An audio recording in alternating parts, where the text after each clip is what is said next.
cheating wife said. He's just my lapdog, he has no mind of his own. What he did next shattered her world forever. Those cruel, venom-filled words were not whispered in private. They were spat out like poison, in front of her friends, her boss, her lover, and worst of all, their 7-year-old son. Claire Matthews thought she had broken her husband completely. She thought she was untouchable. But she had no idea. The man she called weak was about to orchestrate one of the most brilliant, devastating acts of revenge in the history of marriage. What happened next will make you question everything you think you know about love, betrayal, sacrifice, and the price of destroying someone who truly loved you. The rain hammered against the windows of their Chicago townhouse that October evening. It was supposed to be a night of laughter, wine, and celebration. Inside, the long mahogany dining table gleamed under soft chandelier light. Claire's colleagues from her prestigious law firm filled the seats. Her boss, her ambitious friends, and Derek Morrison, the senior partner who had been circling her like a wolf for months. Adrien Matthews, the man Claire once swore she'd love forever, stood frozen in the archway between the kitchen and the dining room. His tall frame was hunched slightly forward, hands gripping a silver serving tray that had just slipped and crashed to the hardwood floor. The plates lay shattered at his feet. But the real break had already happened. A red handprint still burned across his cheek, left by Claire only moments earlier. What rubbish is this? Claire's voice sliced through the room like broken glass. Why is the food so salty? She stood there in her designer black dress, blonde hair curled to perfection, every inch the successful attorney she had become. On her arm, diamond bracelets glittered. But her cold blue eyes glittered sharper than any jewel. How hard is it to follow a simple recipe, Adrien? She sneered. Around the table, silence reigned. Colleagues shifted awkwardly, glancing at one another, pretending to sip their wine. And in the corner, 7-year-old Tommy sat with wide, confused eyes, watching his mother tear his father apart like it was nothing. Adrien bent down slowly, his fingers trembling as he gathered the broken china from the floor. His pride bled out with every shard he picked up. Claire, honey, maybe you were a bit harsh, whispered Janet, one of her colleagues, trying to smooth things over. Harsh. Claire threw her head back and laughed. The sound was hollow, cruel, echoing against the walls. Harsh? With that one. She jabbed her manicured finger toward Adrien like he was dirt stuck to her shoe. He's just my lapdog. He has no mind of his own. Look at him. He won't even defend himself. Laughter rippled uncomfortably around the table. Some forced, some nervous. But Derek Morrison's chuckle was the loudest of all. And that was the moment something inside Adrien Matthews broke. Or maybe, something inside him finally woke up. Because it wasn't anger he felt. No, anger would have been too simple.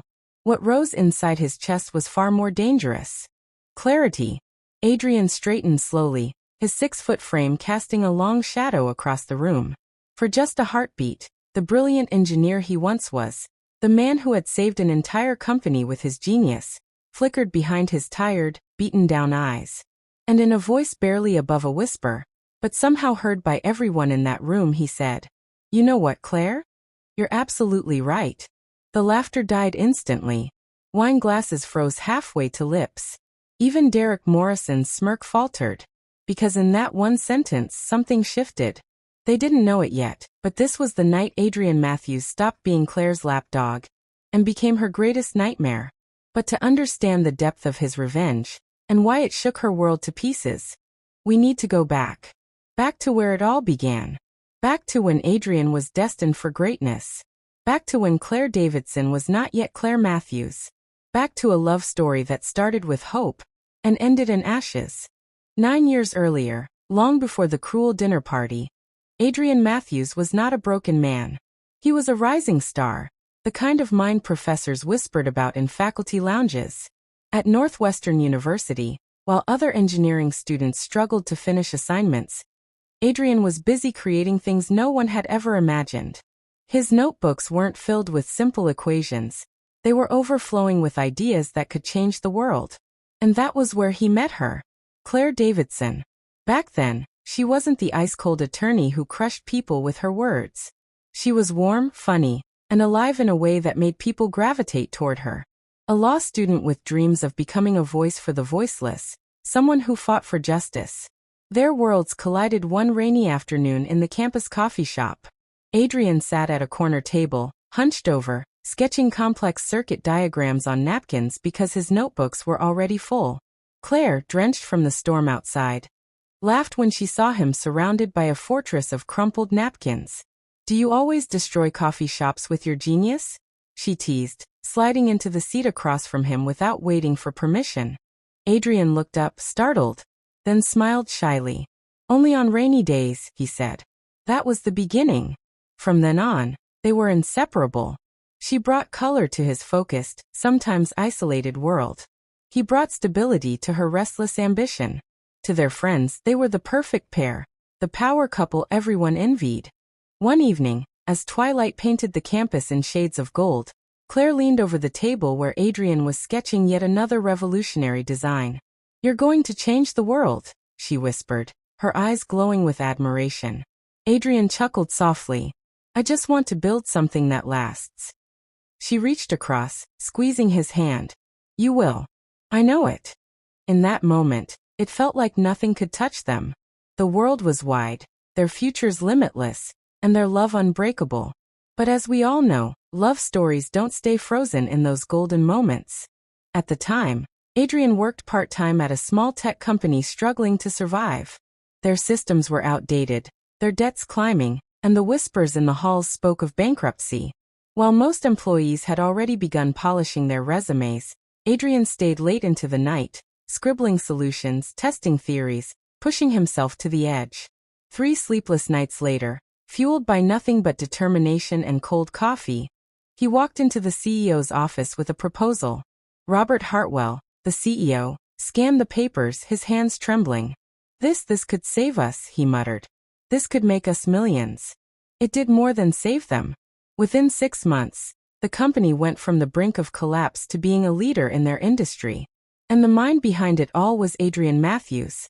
But Adrien didn't take the spotlight. He never cared about fame. He only cared about 2 things: innovation and Claire. At first, Claire celebrated his success with genuine pride.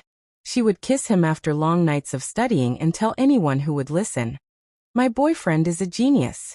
He's going to change everything." But as law school progressed, something in her shifted. The warmth in her laughter began to cool. Her focus turned sharper, hungrier. She surrounded herself with people who measured worth not by love or kindness, but by power, prestige, and control.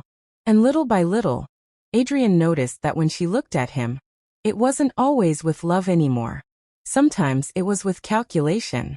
When Claire graduated and was offered a position at a prestigious law firm in Chicago, Adrien faced a choice. He had an offer too, a major opportunity overseas that could have propelled his engineering career even further. But Claire didn't want long distance. She wanted him in Chicago, by her side, supporting her as she climbed the ladder. Adrien chose her. He turned down the overseas position, telling himself love was worth more than ambition. And for a while, it seemed worth it. They married in a small, intimate ceremony. Friends and family whispered about how they were destined for greatness together. But slowly, sacrifice turned into imbalance. Adrien took on the role of the supportive husband, often working from home, managing household responsibilities so Claire could focus on her career. He told himself it was temporary, that once Claire established herself, he could return to his own dreams.